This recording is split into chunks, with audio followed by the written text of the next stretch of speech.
La grande révélation de ce soir, l'aviation israélienne frappe la banlieue sud de Beyrouth. Vous ne devinerez jamais la réaction des populations locales face à ces frappes sans précédent. Ce qui se passe actuellement dans la capitale libanaise bouleverse tout.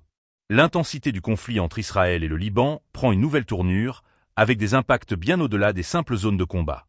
Ce matin, des frappes aériennes israéliennes ont visé plusieurs secteurs stratégiques de la banlieue sud de Beyrouth, un quartier qui abrite principalement des populations chiites et qui est le fief du mouvement politique et militaire du Hezbollah.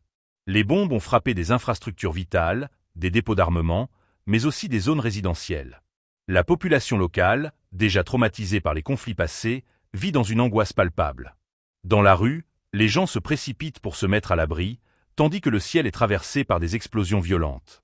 Les sirènes de défense aérienne résonnent, mais beaucoup se retrouvent impuissants face à la violence des attaques.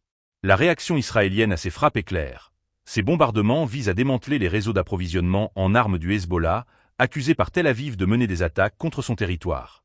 Le gouvernement israélien affirme que ces actions sont nécessaires pour protéger sa sécurité nationale, arguant que le Hezbollah représente une menace directe en raison de son arsenal militaire. Mais au sol, les Libanais ont une vision bien différente de la situation. Pour eux, ces frappes ne sont pas simplement une réponse à un conflit militaire, elles apparaissent comme un message de plus de la part d'Israël, une volonté d'intimider la population et de frapper là où ça fait mal.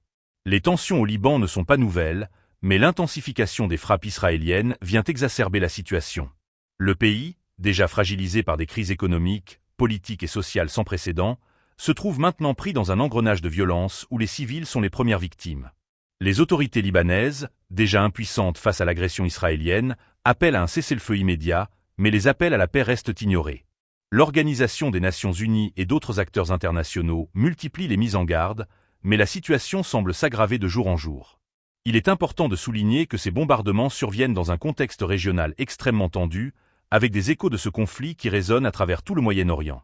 Le Hezbollah, qui soutient le régime syrien de Bachar al-Assad, a annoncé qu'il répliquerait à ces frappes, menaçant d'ouvrir un autre front contre Israël. Le spectre d'une escalade générale plane désormais sur la région.